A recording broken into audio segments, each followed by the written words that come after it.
When our plane went down deep in the Cascade Mountains, I thought surviving the crash would be the hard part.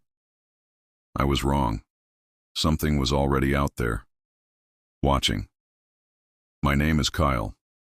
2 months ago, I was flying with my girlfriend Rachel on a small commuter plane, just 12 passengers, headed from Spokane to Eugene. We were flying over a remote stretch of Washington forest when something hit the left engine. Loud, metal grinding, a screeching jolt that felt like the whole plane got slapped out of the sky. The oxygen masks dropped, the lights flickered, and then everything went black.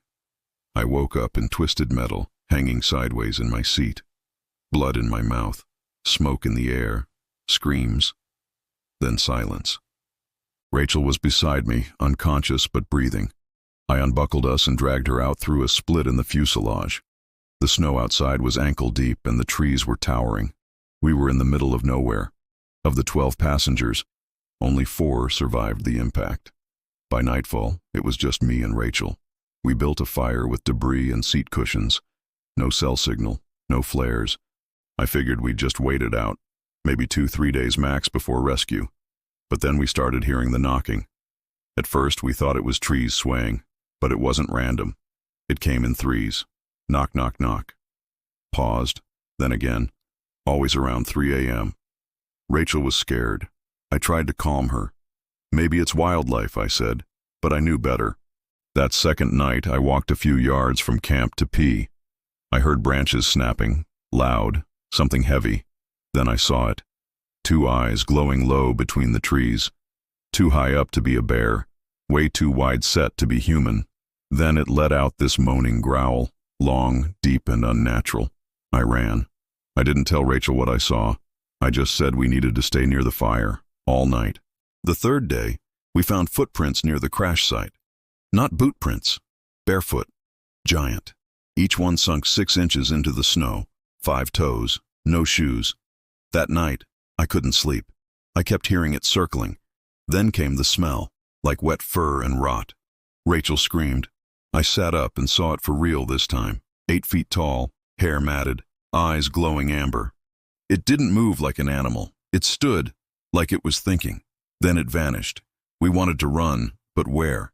We were miles from anything. The 4th day, something new happened. The creature left us food. I swear to God, a pile of skinned rabbits and pine nuts stacked neatly near the fire. It wasn't trying to kill us. It was watching us, feeding us, keeping us. That night, Rachel and I whispered about it. She thought maybe it saw us differently, not as threats, but as something else, something to study. The 5th night, it dragged a body from the crash, one of the other passengers, and just stared at us while it dropped the corpse by the fire and disappeared again. Rachel wanted to run, but I realized something chilling. We were never in control. This thing let us live, and it wanted us to know that. On the 6th morning, we heard a helicopter, a search and rescue team. As they landed, I looked toward the tree line. It was standing there, watching, holding something shiny in its hand, Rachel's necklace. She had lost it the first night. Then it dropped it on the ground, turned, and disappeared into the trees. I never told the rescuers what we saw. They wouldn't believe it. They said only 2 people survived the crash. They were wrong. 3 survived.